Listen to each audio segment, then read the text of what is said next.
everyone. Welcome back to Wellsome, a podcast where wellness meets self-development. I am Viky, and in each episode, I'm going to dive deep into real conversation about health and personal growth. So in today's episode, I am glad to introduce you to Harriet. Hello. How are you I'm very today? well, thank you. How are Good, you? good. Happy to have you here. Very happy to be here. So Harriet is a holistic health coach and she's an RTT therapist. And in today's episode, I really want to dive deep into Harriet's story because the moment I reached out to her, I found her story so inspiring, and I want to actually, make you listen to what she has to say. And I think her journey from burnout to become like a health coach and then eventually become an RTT therapist is very, very inspiring. And this is the reason why we're here. Oh, thank you for having me. Yes. And I start by asking you the question that I normally ask to people who I invited to the podcast is how was your journey? How did you become like a health coach and a RTT therapist? Yeah, well, firstly, thank you very much for having me. course. Congratulations on Of the course. podcast. Thank you. It's a pleasure to be here. And yeah, my journey, I mean, we're always on the journey, right? The journey never ends. But I've just turned 40, and I would say my kind of journey with wellness broadly started really in my early 20s. Obviously, we both have a background in, well, you are working in the kind of integrative gut health space. That was really actually how I kind of got into the wellness space. In my early 20s, I had some recurring health issues. I was put on daily antibiotics. Ooh. Yeah, which obviously, as you well know, as a gut health coach, is about the worst thing you could do for your gut microbiome. Obviously, again, I was living in London, like working a big corporate job, didn't really know any better, burning the candle at both ends. And obviously, just was doing what the doctors told me. So kind of went down that road. And obviously, unsurprisingly, that had some pretty deleterious effects on my health downstream. And that was kind of then getting more towards my sort of mid to late 20s. I really got into functional medicine and health at that time because I became immune to the antibiotics and, had cystic acne and all of these kind of other things, and just started to think like there's got to be a better way of doing this. So yeah, started to learn about gut health, then obviously completely changed my diet. Everything kind of changed for me. So that was kind of one pillar for me, was kind of really getting into and understanding the importance of looking upstream in your health and understanding all the root causes of things. And then I entered a kind of different phase of my life, got into my 30s, got married, and was then working at the time for a very large social media company, social media tech company. I was one of the first few people in the London office to kind of be spearheading our expansion across Europe. So big job, traveling a lot, great job, super fun, but obviously very stressful. Very stressful, very busy. We were working kind of UK and US hours. So it was kind of creeping towards, well, I was really at burnout, to be honest. And then I fell pregnant with my first daughter. I now have 3 children. And in that time, I had my daughter, and shortly after having my daughter, we moved to Dubai. And that happened very quickly. So my husband's job was like, right, you got to move. So we literally had 6 weeks to kind of pack up our lives and move. And, it was exciting. But we landed and everything sort of unraveled from there. It was a very, obviously, when you become a mother, right, our society does a pretty poor job of actually preparing you for all of the emotional and psychological shifts that happen when you become a mum. We have a very... we live in a very capitalist society. It does a great job in helping you think about what's the nursery going to look like? What buggy do I want? You don't really spend much time thinking about like, how's my relationship going to change? How's my relationship with myself going to change? So I had a big expectation reality gap when I became a mum. And that was kind of combined also with this big international move to a different country, a different culture. The day we landed, my husband went into work. I knew nobody. I was a new mum. And the whole thing was just so completely confronting and unstabilizing and degrounding that I had what at the time felt like a breakdown. I always say this, it sounds really cheesy, but obviously like it was a breakthrough. It felt like a breakdown at the time. And the real key piece of that for me was I became very aware that I had absolutely no idea who I was. And I had no idea what I wanted for my life. I loved my baby so much, but I was just a bit bewildered by motherhood. And I kind of knew from very early on that I didn't want to be a mum that was just with my baby all day long. I wanted more for myself than that. I was crushed with guilt that I was feeling that way, and I didn't really understand. So I was having all of these kind of emotions. But yes, the main piece of that was really like, what do I want for my life? What do I need? We spoke about this a little bit on the phone when we spoke, but as women, we are kind of conditioned and we grow up somewhat defining ourselves in relationship to other people. So who am I as a daughter? Who am I as a friend? Who am I as a wife? Who am I as a colleague? Who am I as a boss? Who am I as a mother? We don't really ever stop and ask, who am I? True. As me. True. What are the things that I need in my life for me to be fulfilled and for me actually just to be okay and to feel alive and joyful. That tip over for a lot of people is very extreme when it comes to motherhood because, it's a very destabilizing time. Yeah. And it can be a very confronting time where all of these things kind of bubble up. So that was kind of, I would say, the kind of catalyst moment. From that moment, everything then changed. So I didn't go back to my corporate job. Yeah. I pursued a career in coaching. So I, from the kind of going back to obviously what happened with my health journey and the interest I had in functional medicine, I studied with the Institute of Functional Medicine, became a functional medicine health coach and loved that. Was initially working with mums on more of a kind of postnatal depletion level.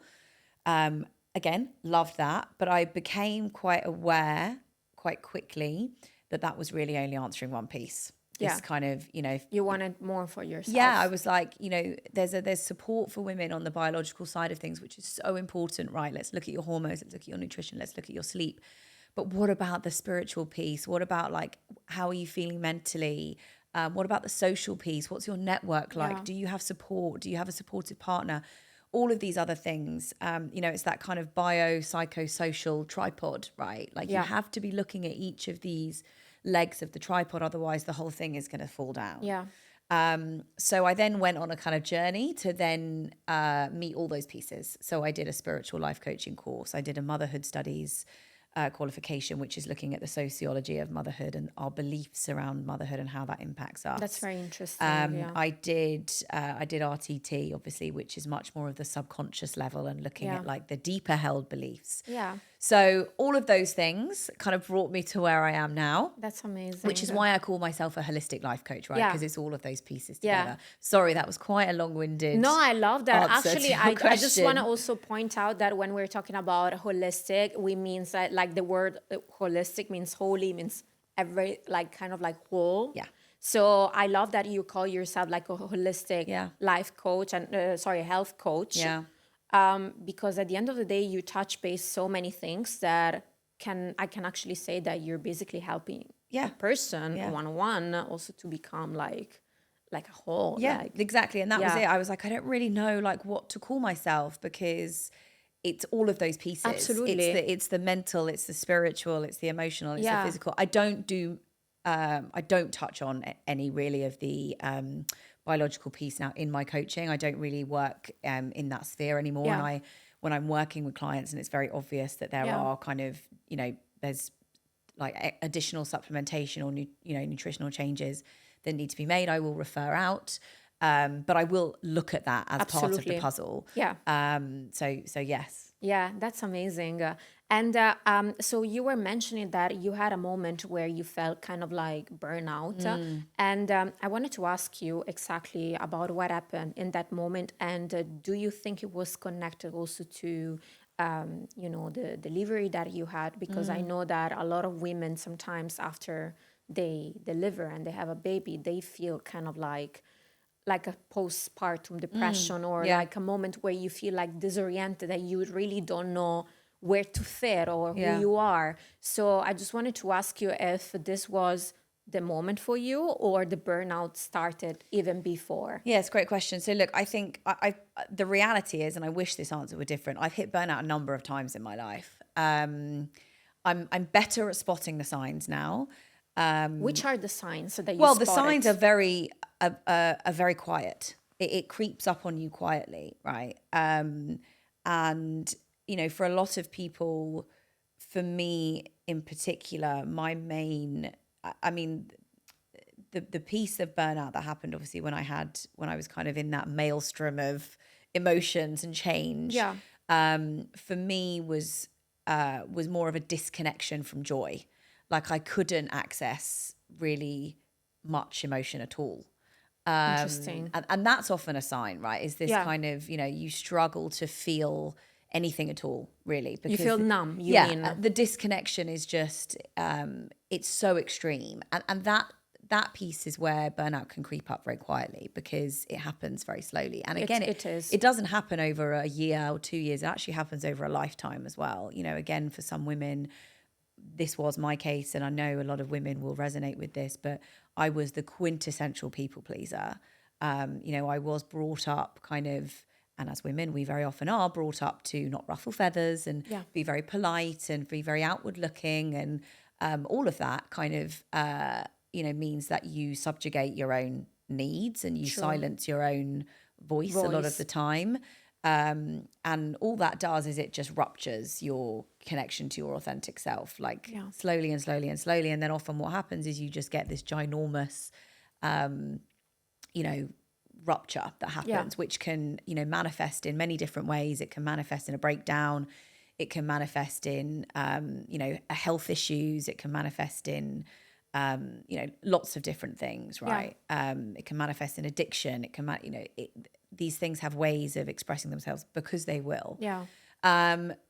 You know, burnout, I mean, I've hit burnout more recently, right? I've hit burnout in the last couple of years when I've been building multiple businesses and having 3 kids at home. And the thing I think that is really important to mention is also, like, people think, oh, you've left your job and you're doing something that you love. Burnout doesn't care if you love your job.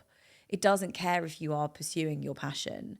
You have to be relentlessly good at setting boundaries and understanding, like, I'm loving what I'm doing, but I need to pull back here. And you know your limit. Yeah. You know where you can go, and you know where's the limit. Yeah. Yeah. And the work that I do predominantly now, I more define myself as a values-led coach. So the primary foundational work I do with anyone, and I work with women and men now, is what are your values? What are the pillars in your life that make you you?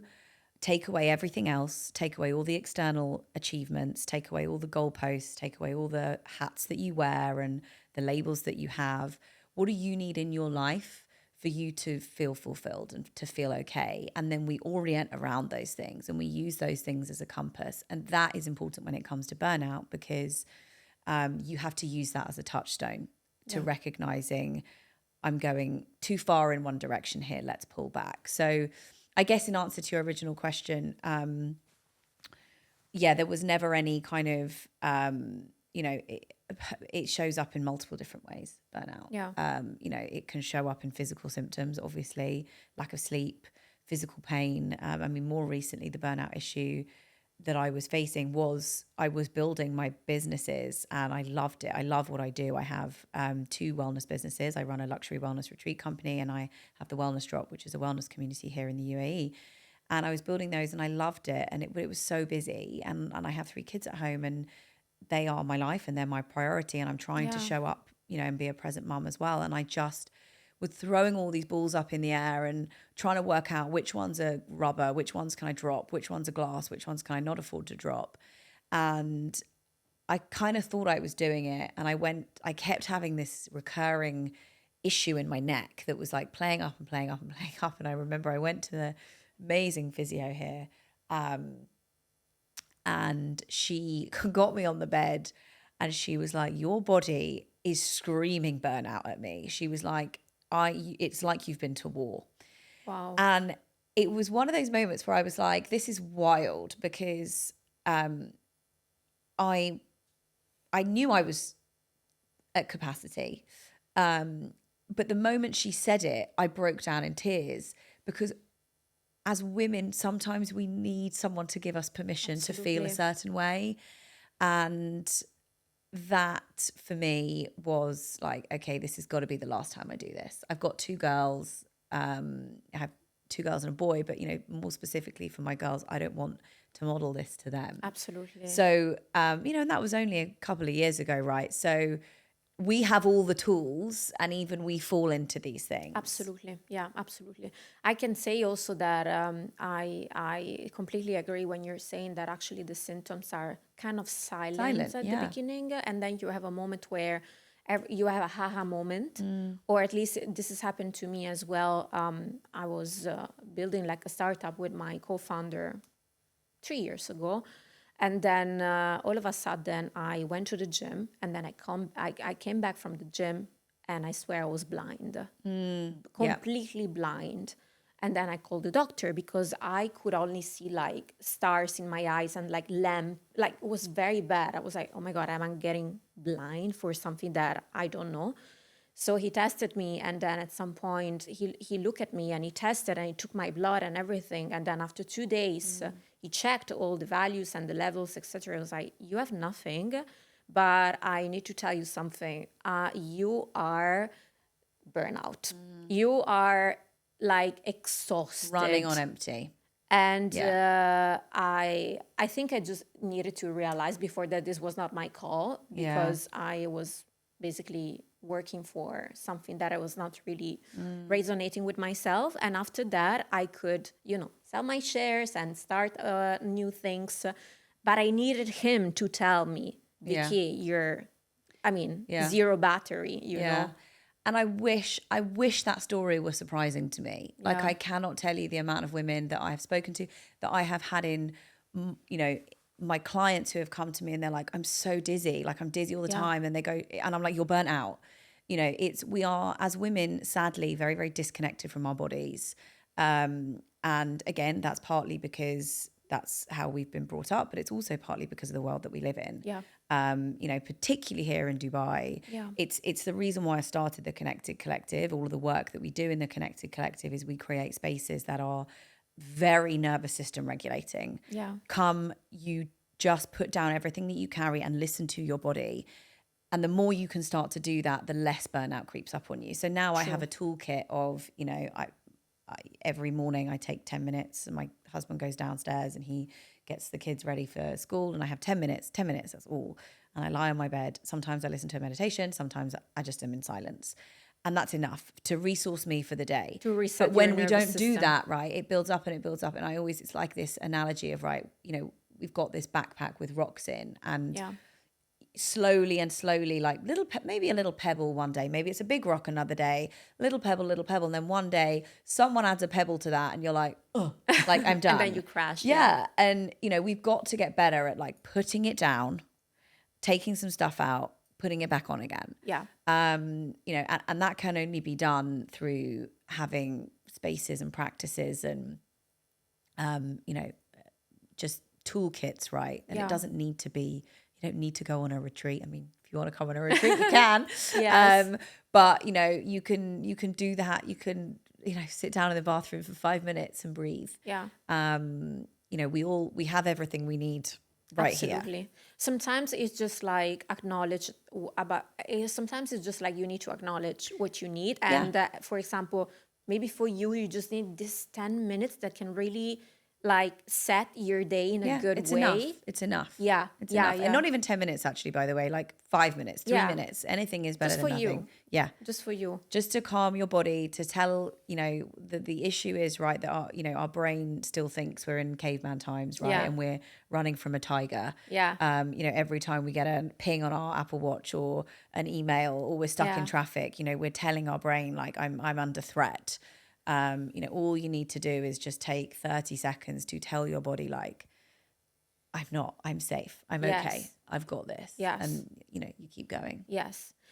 So as I said before to the listeners, so the reason why I really wanted to invite you on the podcast is because when we were talking before the episode, I found your journey so inspiring, and I really wanted you to, as you're doing, to tell people like exactly what you did to, what leads you to where you are now. Because I mean, you're a mom, you're running businesses, and you're trying to, bloom your spirituality and your mental health and your physical health. And I think everyone, especially women, we want to achieve this balance where we actually, I'm fulfilled in my business, but I'm also a mom, but I'm also like spiritually and mentally connected to myself. So how was exactly your pivotal moment where you said to yourself, Harriet, it's time to adjust? Yeah. And what was this? Which was the step? Which was the step that actually, just switch on the entire car? So motherhood was the catalyst for me, right? Yeah. So I had a daughter, and when we moved to Dubai, and I was in this phase of kind of, Yeah. as I referred to earlier, all of this stuff going on. My inner voice was so loud, and it was so negative. It was like, you're a bad mom. You don't know how to do this. Why is everyone else smashing this? Why do you want to have something, like, you've got this amazing, perfect baby? Like, why are you not happy? And I felt like I was the only one who felt that way. And I realized pretty quickly that I didn't ever want my daughter to speak to herself that way. And that was the catalyst for me. That was like, something has to change here.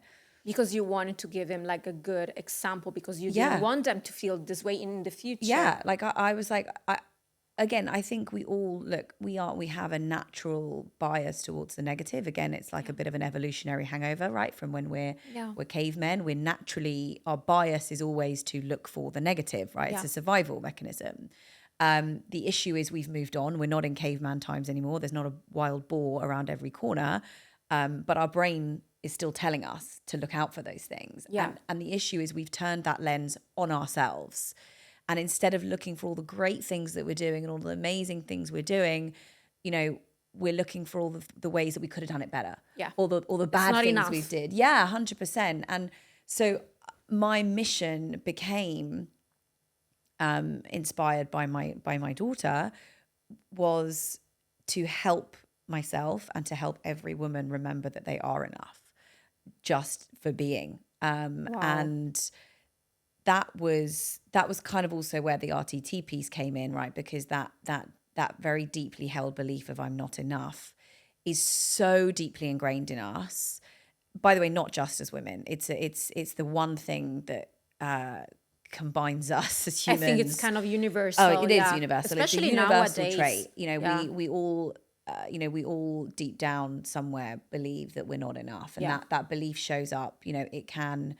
We are born as pure beings onto this earth. Like, no baby believes that they're not enough, right? No baby doesn't cry for milk because it doesn't think it's enough, right? No baby isn't like, oh, I need my nappy changing. Oh, no, look, I'm not enough. No one's going to change my nappy. Yeah. Those things, we learn those things, right? And the beautiful thing is, if you learn those, you can unlearn them. Yeah, we unlearn to relearn again. Yeah, it's 100%. Crazy. So I really wanted, I love coaching, and I loved all of the tools that I was given in coaching to work with people consciously and to help them kind of go into all of those things consciously. But actually we need deeper access very often to our subconscious, to our bodies, to what is stored there, to be able to understand what's really holding us back in a way that we just can't do consciously. So that was kind of the catalyst for me to kind of go, actually, I need to understand where this comes from, where these things can be very innocuous, by the way.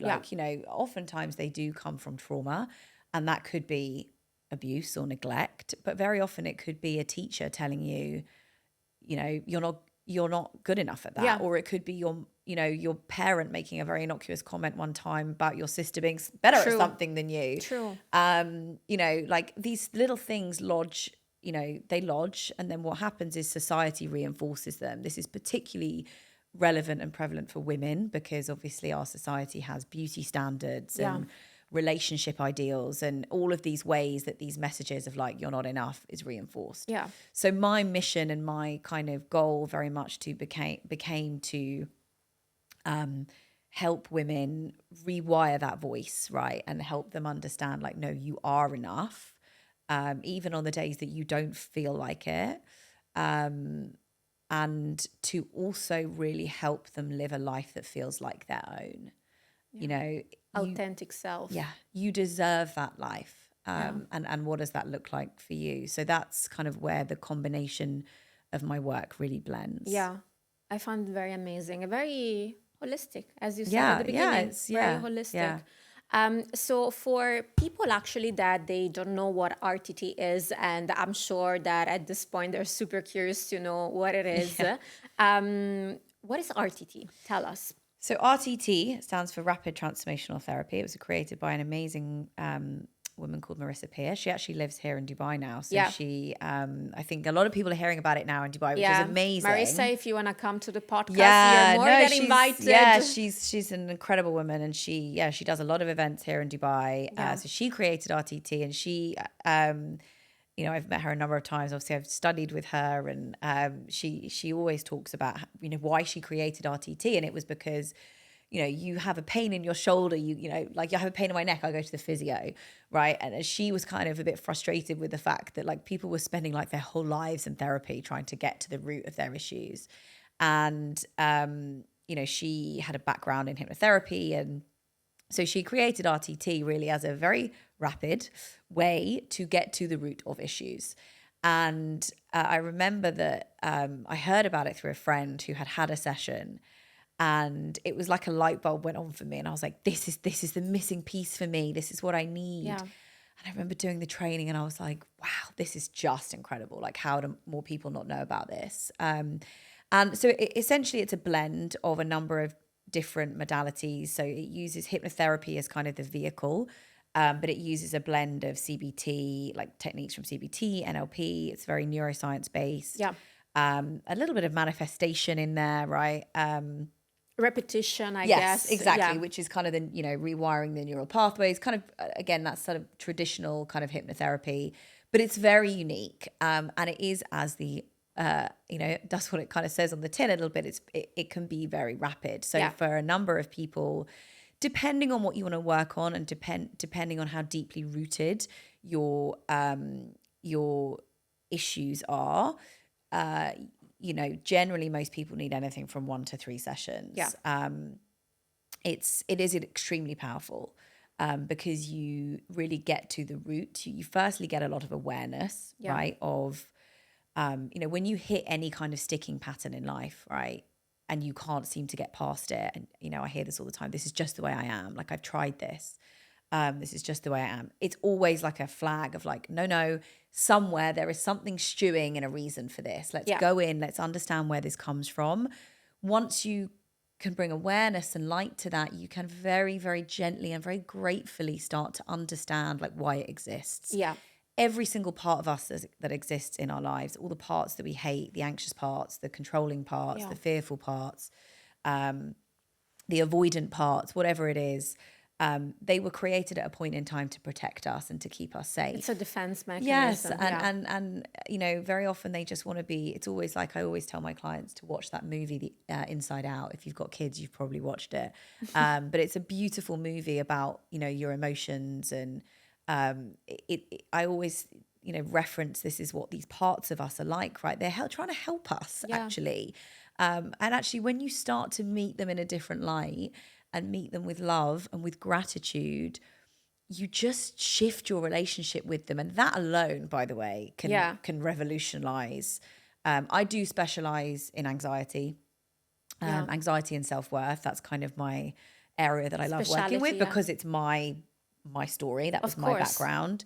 But you can do RTT for anything. You can do it for, you know, to stop smoking, to lose weight, to, you know, for physical issues. You know, I've done it for, you know, women with torn meniscus and, you know, shoulder pains, and then you can also obviously do it for more emotional issues, low self-worth, lack of self-belief, anxiety. So it's an incredible modality. It really is, and it's helping a huge number of people. Yeah. So it's a blessing to be able to help people with that.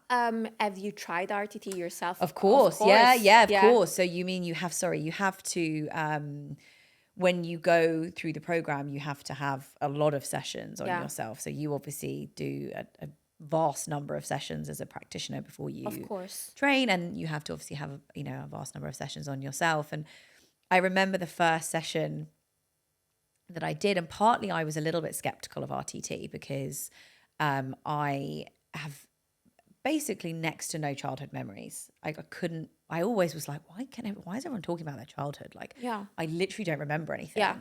And I then learnt later on down the line that was partly dissociative. Yeah. Not that I didn't have any big trauma in my life, but I was a very emotional child, and I was brought up in a generation where emotions were not allowed, and if you had a tantrum, you go to your room. And again, that manifests itself in certain ways. For me, that was people pleasing and anxiety, but I kind of learned later that was why I sort of wasn't able to recall much. So I was very so in RTT, what happens is you regress to scenes or memories that are linked to your particular issue. And I was like, I can't remember anything, like what's going to come up. And it was the wildest thing. Like this memory came up that was, I consciously remembered actually, like it was a memory of when I broke my arm. But it was more of the ensuing responses that followed that. Yeah. That had obviously in my mind connected something to like, you're not enough, basically. The first session I did was for lack of self-belief. And the second memory that came up was something that actually happened to me at university, which was quite interesting because generally a lot of the memories that do come up are from childhood, not always. Yeah, around 8 years ago. Yes. And it was a memory that had happened for me at university. And it was something that happened to me that was so shameful that I had really blocked it out. And I had just put it in a box. And I had never connected the dots as to how that was impacting my ability to show up. So I did it around the time that I was really building my business. And one of the issues for me was showing up on Instagram. I just was like, I had this like huge fear of like, what are people going to say? Like they're going to think like, who are you doing this? And, and it was a real light bulb moment for me, but it was very interesting what my subconscious showed me as the issues. And I think one of the things that people often get a little bit scared about with RTT is they are scared to do it because they're not sure what's going to come up. Yeah. And I think also like just to caveat, like you're in hypnosis, but like you're not in a trance. You're awake. You're like, I think people always think they're going to start like clucking like a chicken or like, hypnosis just is a very natural, normal state. Right? It's like a bit like daydreaming, or sometimes even, when you're driving, it's like a REM state. Yeah, you kind of get somewhere and you're like, how did I get here? Like that's it. It's a similar state. It's just a very kind of, we're just changing your brainwave states essentially. So it's not, you're very aware, right? You're aware of where you are. You're aware that you're in conversation with me. Actually, can I actually ask you, because I know that a lot of people are skeptical about RTT for different reasons. One of the reasons is because they don't know what to expect. The second reason, I heard someone saying like, yeah, but I need a doctor to do this and not like a therapist because it's you're playing with you're playing with your subconscious. Another misconception is, oh my God, I don't know how to handle the frustration if this comes up, So what are the main misconceptions that you found when, I don't know, maybe you were confronting clients, and just tell us why they're not true? Yeah, and look, I think that's a really great question, and all of those are really valid concerns and questions, because, when you are working with the subconscious, you don't know what will come up, and that has happened before.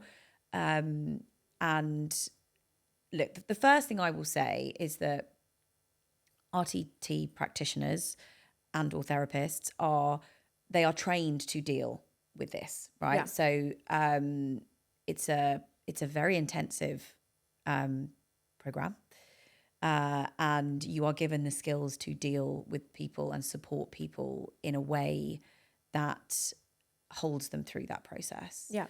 I personally do not work with any RTT clients on a standalone basis.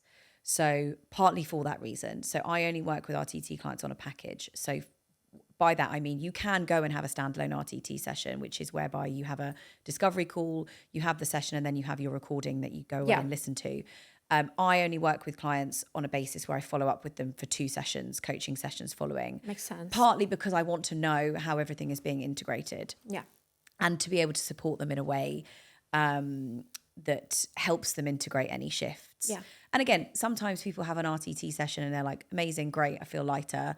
What very often happens in RTT is it brings a lot to the surface, and they can feel sometimes not worse, but heavier afterwards. Yeah. Also, I can maybe physical pain as well. Physical pain, you can have rashes. Often people can, your body is very wise, right? And, once you give your signal to the subconscious, like this is safe to release, that can happen in all different ways, right? You often find yourself needing the toilet a lot more, or feeling very sleepy, dreams, memories, flashbacks, all of these things. So personally, I like to be able to have some kind of container with my clients where that can be processed and walked through.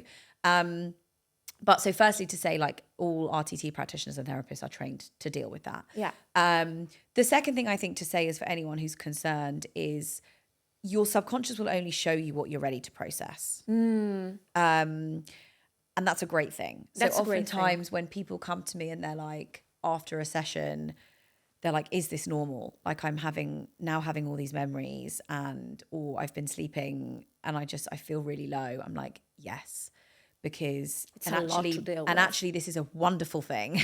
Yeah. Because your body is purging, basically. You've held on to all of this stuff for such a long time, and you have given your body the signal of like, you can let this go now. There is a big element of trusting the process, right? Yeah. Discomfort is the biggest sign of change that we have. Anyone who works in personal development knows this, right? Yeah. Like, discomfort is not a bad thing. And this isn't about pushing yourself so far that you feel fearful. It's about leaning into what's coming up. A new version, yeah. Yeah, and trusting that. So, I would say like that's a concern that people are a bit like, I don't know what's going to come up. That can hinder the process a little bit, to be honest. Yeah. I specialize with people with anxiety, which is probably one of the hardest areas to work with, because people who have anxiety tend to like control. Yeah. And going into a state where you are allowing your subconscious to relax is actually quite difficult. Yeah. And that can impact a session, because often if you're trying to, the more you let go, basically, the better the process will be. Yeah. So oftentimes if I'm working with people who are very hypervigilant, I might give them a recording before to help them relax. To just relax. And help them listen to my voice and understand like what's going to happen in the process. Because often people are like, no, I don't like this. I don't like this. Yeah. So that's a kind of another thing to say is find a practitioner that you trust. You can generally have calls with most of them. Yeah. So find a practitioner that you relate with, that you trust. You will always have a kind of session beforehand or just before the session where you talk about what it is that you want to work on, where it came from, what your triggers are. Yeah. So yeah, that kind of does come up. But that's the main one, I would say. Yeah. Do you have an example of a crazy transformation that you saw on your client, or just something that really blows your mind? Yeah. I've had many. But one that really stood out for me was I worked with a gentleman who had a severe fear of flying. And he came to me, his wife was actually a client, and he came to me because he wanted to work on his fear of flying. It became very obvious to me immediately that the anxiety was much larger than that. Yeah. It played out in many areas of his life, but he wanted to work on the fear of flying. And we always work on with what the client wants to work on. So we worked on that, and it was a fascinating session. He had a very visceral response, I would say. Like some people, again, when they go back to memories, it's always like I always say as we say in sessions, you're reviewing it, not Yeah. reliving it. His response was quite intense. He had really gone back in his mind to the moment where, the several moments that were linked to that. That was the first time that had actually really happened for me. Because again, generally people can kind of understand that they're going back to the memory and they're kind of viewing it rather than being in it. And anyway, we had the session and it was a very intense session, and a lot of stuff started coming up for him afterwards. And I was sort of guiding him through that. And he had a flight the next week. It was his first flight. It was his first flight after a while. But it was his first flight after the session. Yeah. And he was flying on his own. He had a family and he was flying on his own. And it was, talk about, I don't know if it was the universe, like really giving him a baptism of fire, but it happened to be the day in the UK, he was flying to the UK where there were loads of storms. And so he took off and he had Wi-Fi on the flight. So we were messaging on the flight and he was like, I was actually like totally fine on the takeoff. Like I was like, okay, amazing. And anyway, he was messaging me and the weather was so bad in the UK that they couldn't land. So they were circling and circling and circling. And he had to land. Anyway, long story short, they had to do an emergency landing in Manchester. And they couldn't land because it was so windy. So they had to go round and do it again. And then, so anyway, they got to Manchester and then obviously he ended up getting to Gatwick. But he was like, he obviously had, he said there were some moments and he was like, but I just couldn't believe it. Like, yeah, I got through it and it was okay. Like, and I think it was, that for me was probably, I literally was like, you couldn't write this. Like the poor guy has gone from he was so anxious on flights that he would just, it was a whole thing and it would impact everything in the run up for months and months. So that was quite a good one. I had I've had many transformations where, again, I work a lot with women. I worked with a woman once who really wanted to deal with her anger, specifically her anger towards her kids. And part of me, I'm a motherhood coach as well, right? I have I've studied the sociology of motherhood. So I understand all the ways in which our society doesn't really support mothers, and anger is a very natural, precursor to feel, as a mother. And part of me was like, I don't think you need to do a session. You just, anger is very natural and very normal in motherhood. And actually what came up was incredible. There was a situation that had happened to her when she was a child, that someone had said to her, like, you must never tell anyone this. And she had held on to it for all these years. And actually what it had done was it had manifested itself in these really rageful episodes. And it freed her from that. And it was probably actually to date the most beautiful transformation I've done, because it was a real gift to her to just like release that and allow her to find her voice again. So, and then there's many others, but and then again, some are more less dramatic and less transformational, but always always beautiful. Yeah. Oh my God, she must have felt so free. Even the gentleman after the flight, I think the universe was really testing him. Yeah, no, I literally was like, is this a joke? Yeah. Like that would panic even the most solid of flyers. Yeah.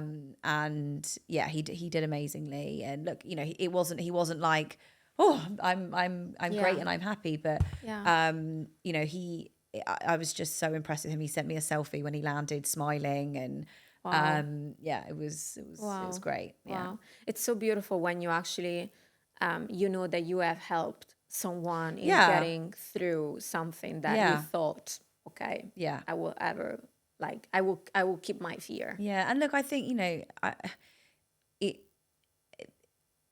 it's not me, right? It's the person in doing this work. Is they're the ones doing the transformation. I'm just holding the space and guiding them through it.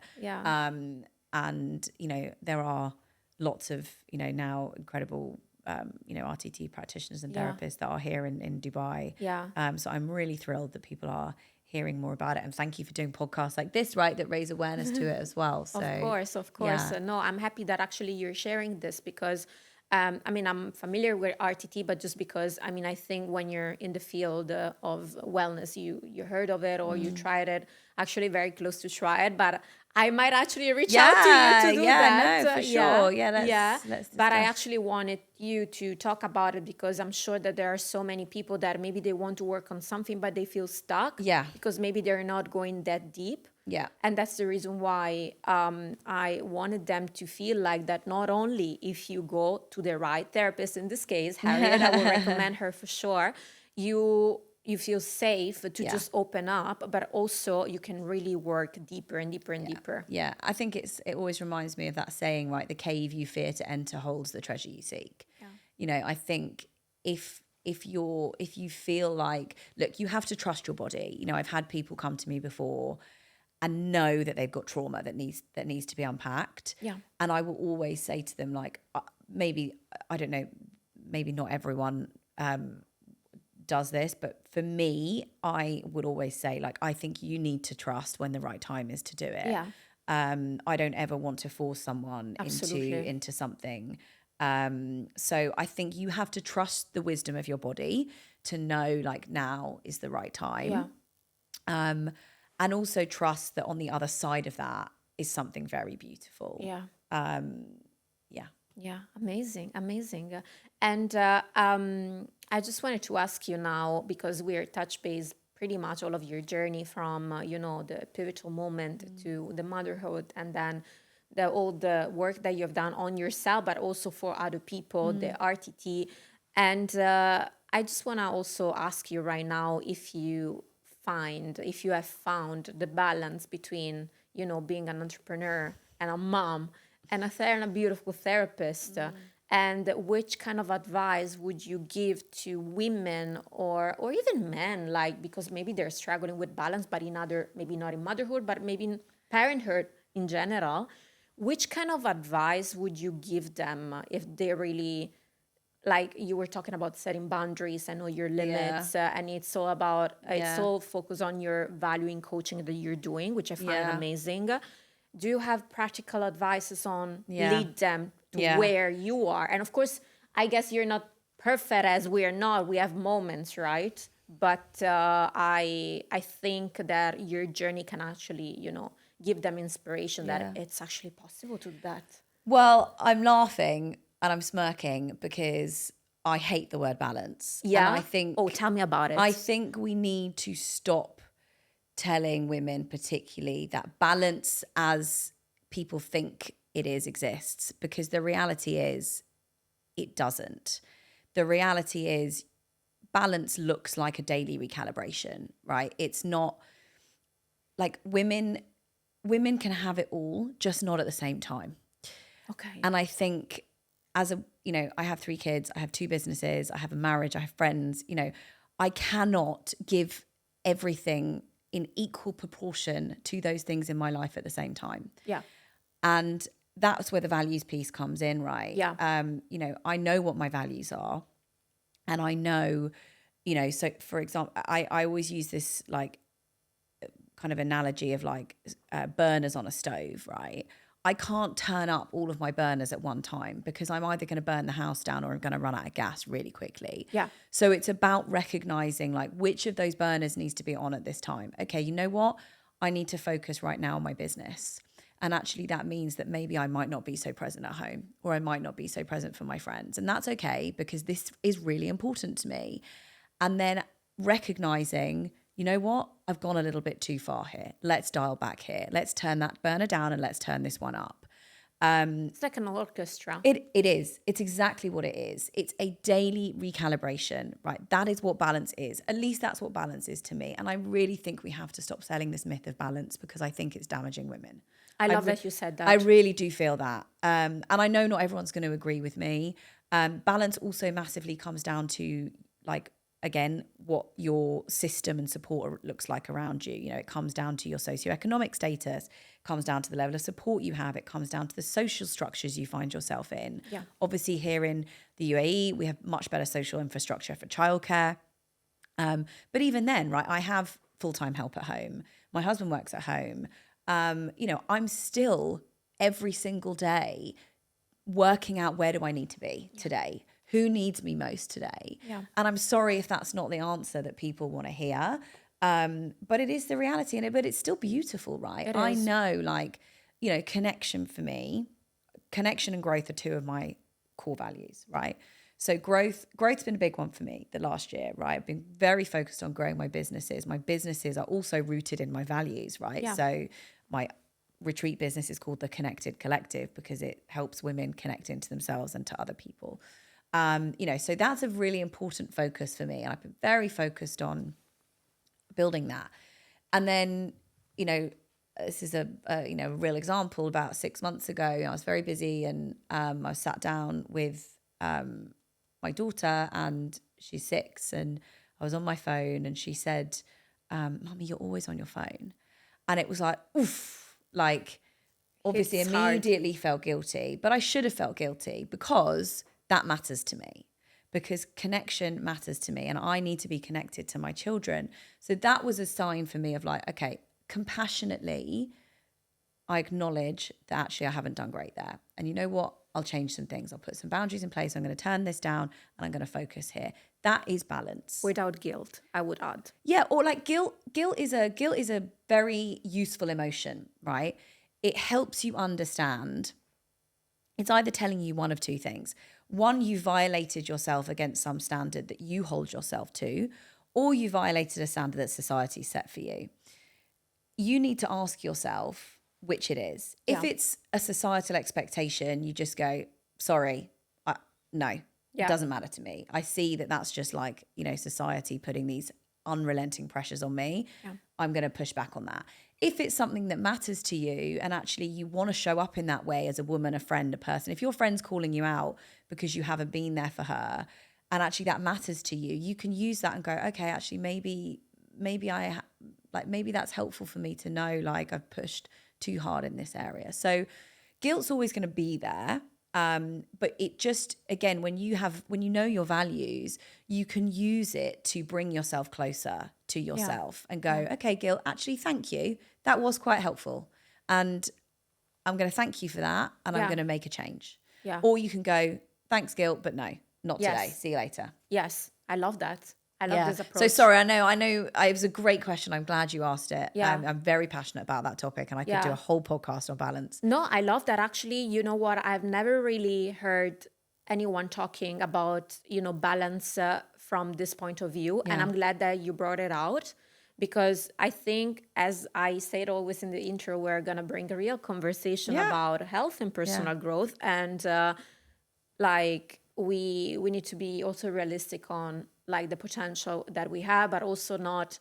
I find sometimes that there's a very positivity wave where people need to be positive all the time and happy all the time and optimistic all the time, which I, from one side, find it beautiful because maybe it lifts you up, your mindset, but on the other side, I find it a bit fake. Yeah, 100%. And doesn't give any room for the actual real human experience. Exactly. All of those emotions are valid. Exactly. Yeah. So I think you being honest about the meaning of balance and give people the tool actually to consider and to not always find the balance, the zen, the this. I think look, I really feel that as women, we are, and women and mothers, right?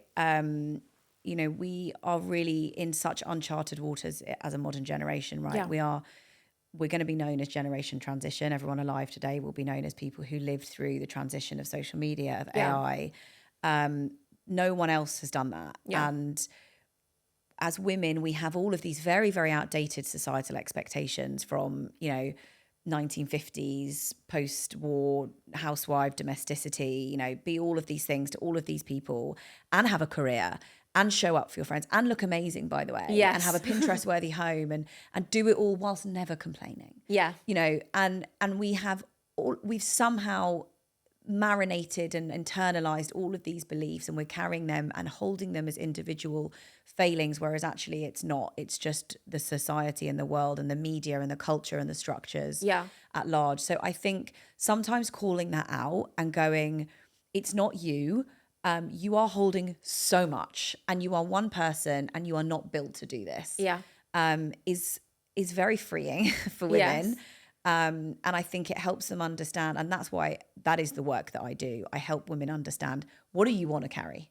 What matters to you at the end of your days? Like, what do you want to have lived? What's the life that you want to have lived? Because all of the other stuff, you're going to have to say no to some stuff, by the way, and you need to work out what that is. And that's what hopefully I help with. I love it. I love it. And Harriet, where people can find you, and what are you actually, what are you focused on in terms of business? Yes. I want you to share to our listeners. Well, thank you for having this conversation. I really enjoyed our chat. But yes, so you can find me. My Instagram is Harriet_Mandak. My website is just harrietmandak.com. And then I have my retreats, which is the Connected Collective. I'll be tagged on my page, or the connected-collective.com. That's where I run community events here in Dubai, and wellness retreats. Again, very restorative, very focused on nervous system regulation, sparking self-discovery. And then the Wellness Drop as well, which is my company I run with a lovely friend of mine, where we kind of curate all of the amazing wellness offerings that Dubai has to offer. And that's an incredible weekly newsletter. Please do sign up for that. I love that. That's where you can find me. I love that. So first of all, thank you so much for being on the podcast. We had an amazing conversation. And actually, I just want to thank Harriet as well to create a safe space for people to actually heal and connect, which... I think we all agree that we love Dubai for many different reasons. I also believe that it's a city that sometimes can really disconnect you and not helping you to be connected with yourself and with other people, just because you're very distracted from, materialistic things or superficial things or just hustling, etc. So every time I find someone that has the mission to make people connect with each other, and healing, why not, in the mix, and just find places where you can actually be with a community and just do something for yourself in terms of wellness and well-being. I always want to talk to them. I always want to thank them, because we really need that in general in the world right now, but especially in our city. So thank you so much for being with us. And I see you guys in the next episode.